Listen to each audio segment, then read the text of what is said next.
if you're a DJ and you're looking to expand outside of the bar and club venues and you want to do more of the corporate gigs and maybe some of the private gigs like weddings, birthdays, and stuff like that, this video is for you. Now, there are two things that I really want to focus on is having a polished website and social media platforms on all of your platforms, and also having a good follow-up strategy. Now, the reason for that is because your audience that you are speaking to, that you're communicating to, is just not people that are going to the club. These are professionals.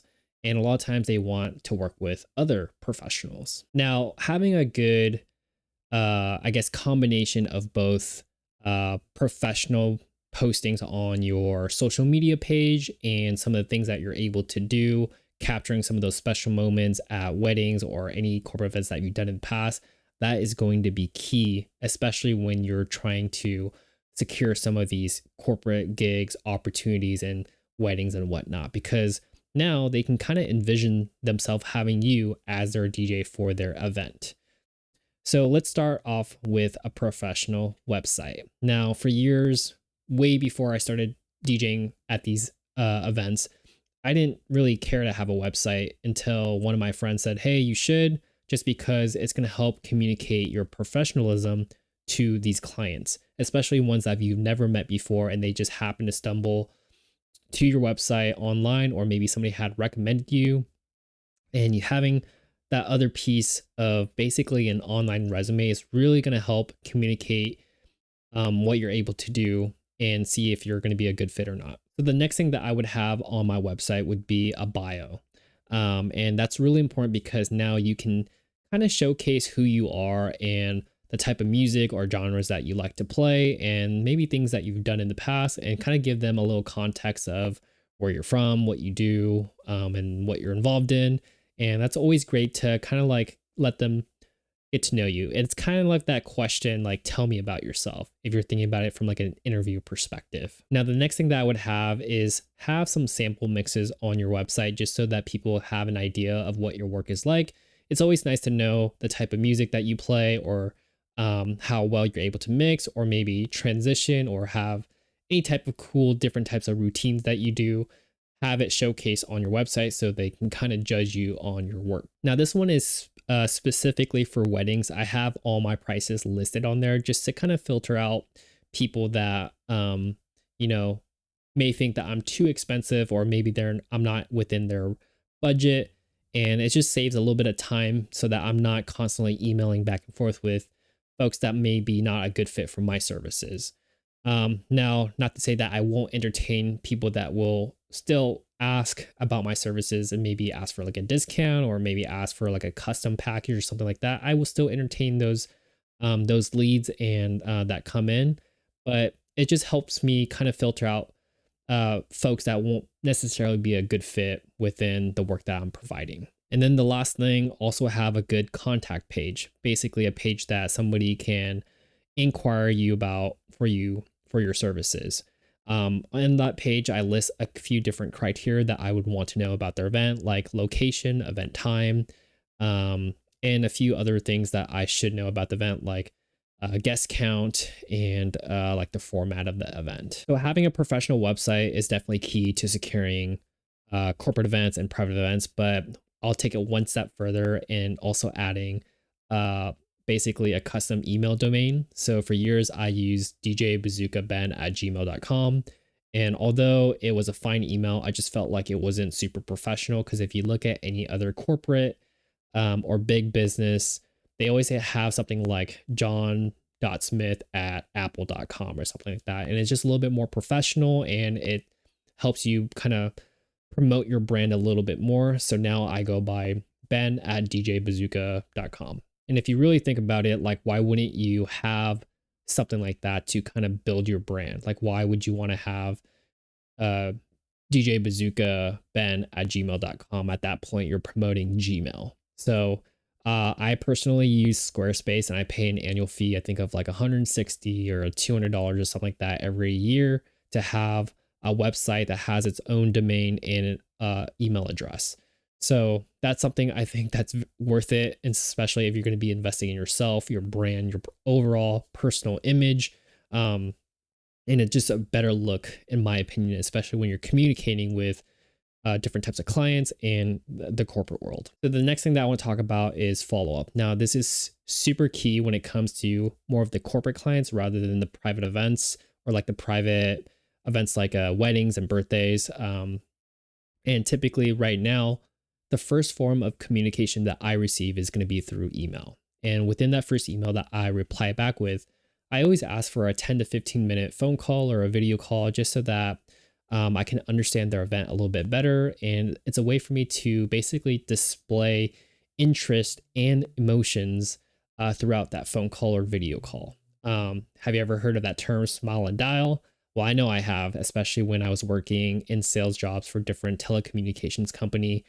I'd be talking to customers or clients, and just to make sure that you're smiling while you're talking, it's a little bit easier to kind of convey positivity through like a camera, like I'm doing with you now, or just on the phone. Your tone of voice just sounds a little bit better, and you can kind of tell that you're more in a better energy when you're talking to people. Now, if your client that's reaching out to you via email and they're really good at sending emails back and forth, within 24 to 48 hours, there's no real need for you to hop on the phone because you can always refer back to whatever they said in previous emails and stuff like that.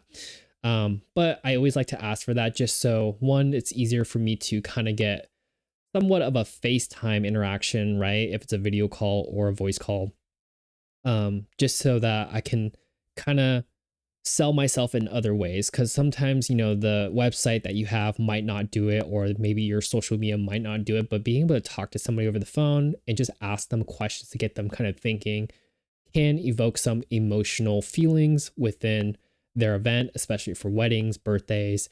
Same thing with corporate, but it's just a little different. But when you're able to talk to them on the phone and be comfortable and ask the right questions, that's going to help them picture you as a professional and someone that really understands what they're doing. Now, if they agree to a phone call or a video call, you just want to make sure you're prepared.